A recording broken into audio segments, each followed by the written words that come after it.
दोधारी तलवार नकारात्मक सोच के लोगों के हाथों में जाएगी, आतंकवाद को बढ़ावा मिलेगा, विध्वंसात्मक ताकतों को बढ़ावा मिलेगा, राक्षसी प्रवृत्ति को, दानवी ताकतों को उससे आगे बढ़ने के लिए अपनी नकारात्मक गतिविधि को आगे बढ़ाने का एक अवसर प्राप्त होगा। और ये अक्सर देखने को मिला है कि आज से नहीं, ये सृष्टि के कालखंड से देखने को मिलता है कि दैवीय शक्तियां, सकारात्मक शक्तियां, ज्ञानवान और शीलवान शक्तियां हमेशा अपने को कहीं ना कहीं रिजर्व करके फिर कदम रखती हैं।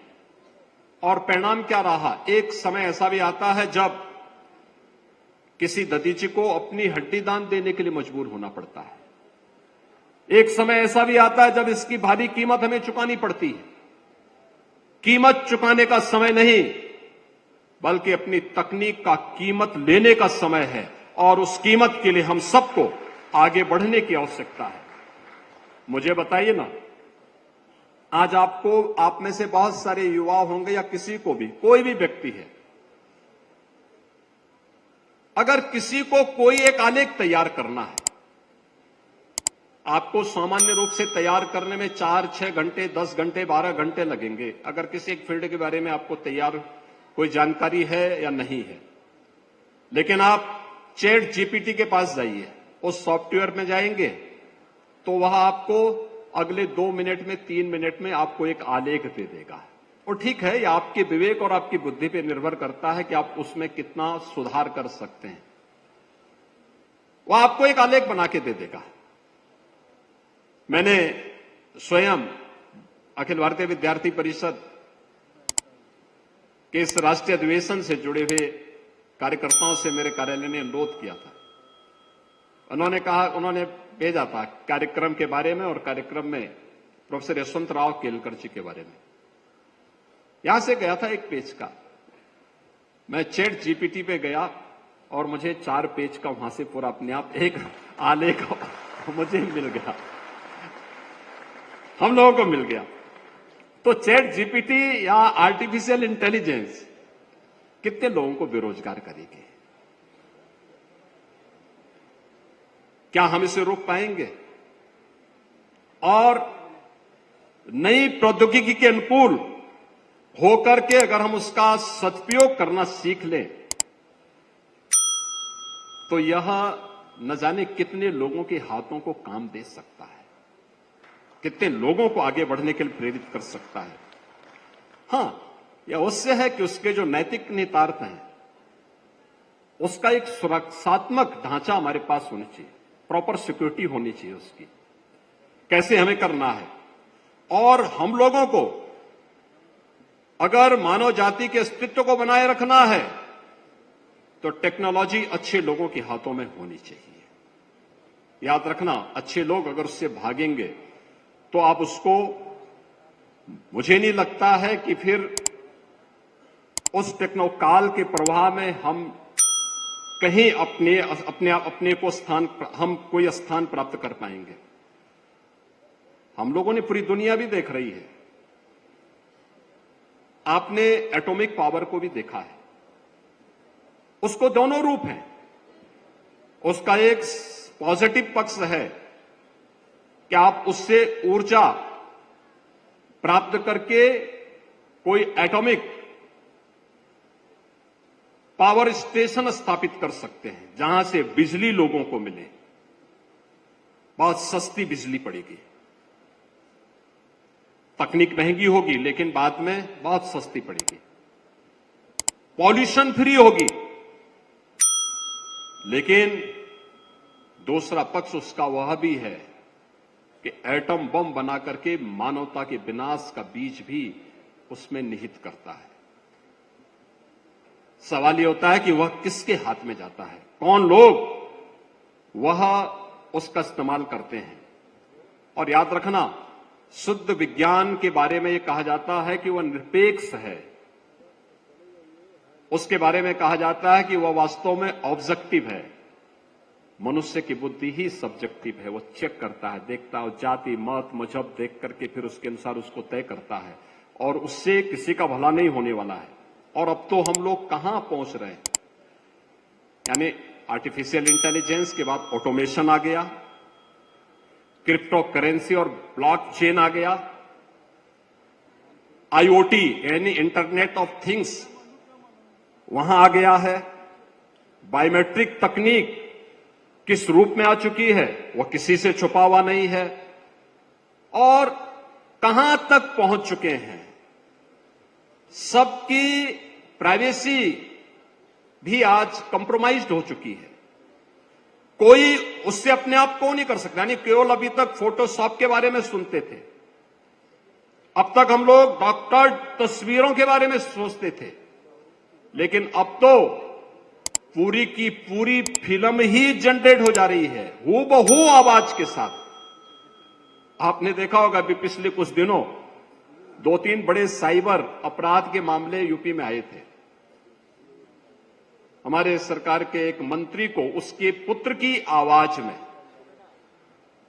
आवाज आए कि इतना पैसा आप जमा कर दीजिए, और नहीं करेंगे तो फिर बेचारा क्या, बाद में पता लगा कि ये तो सब गलत है।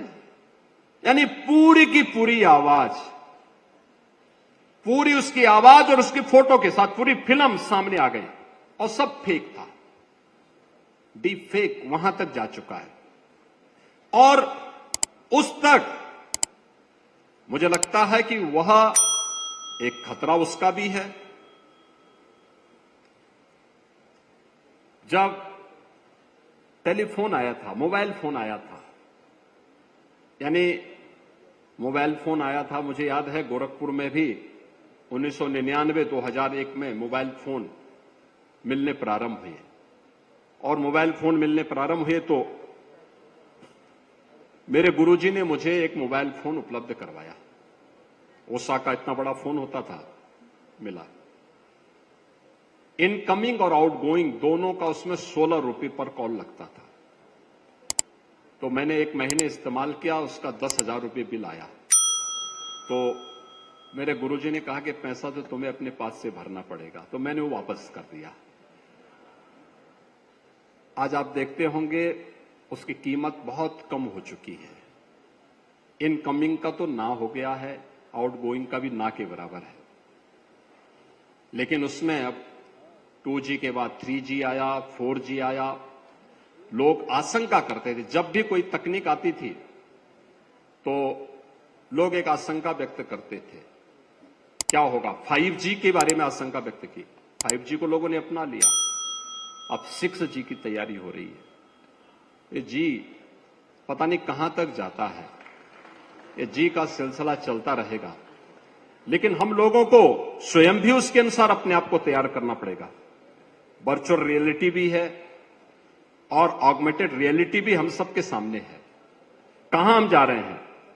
और यही नहीं, ड्रोन्स, हम चालक रहित विमान की बात सुनते थे, चालक रहित कारें भी आ गई हैं, ड्रोन्स आ गए हैं।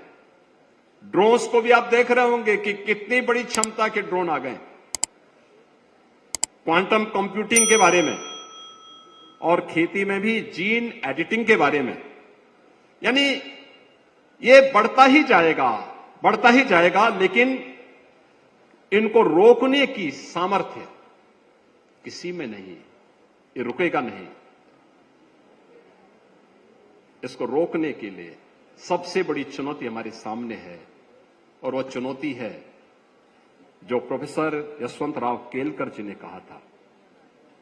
वह चुनौती है मानव को मानव बने रहने के लिए, मनुष्य को मनुष्य बने रहने की, मनुष्य को मनुष्य बने रहने की इस चुनौती के लिए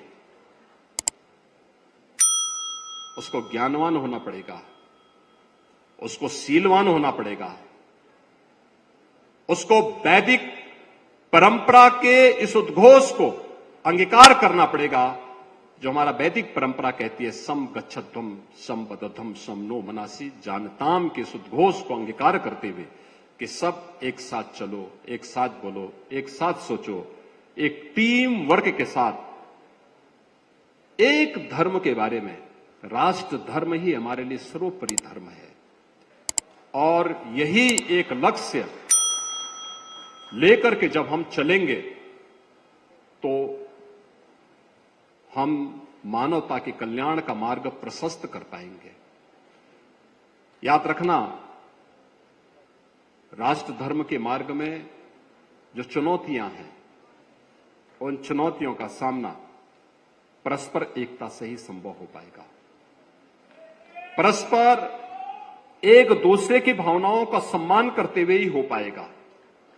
और अखिल भारतीय विद्यार्थी परिषद को इस ऊर्जावान शक्ति के बल पर, छात्र शक्ति के बल पर, क्योंकि यही छात्र शक्ति राष्ट्र शक्ति है, अखिल भारतीय विद्यार्थी परिषद तो कहता है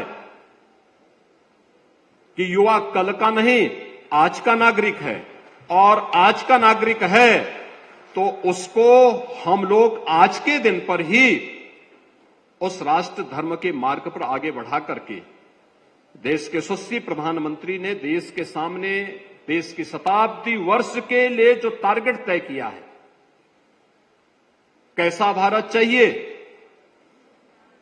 वह विकसित भारत, विकसित भारत के लिए आत्मनिर्भर भारत, आत्मनिर्भर भारत के साथ साथ एक स्वावलंबी भारत, और उस स्वावलंबी, आत्मनिर्भर और विकसित भारत की परिकल्पना को साकार करने के लिए हम सबको मिलकर के कार्य करना होगा।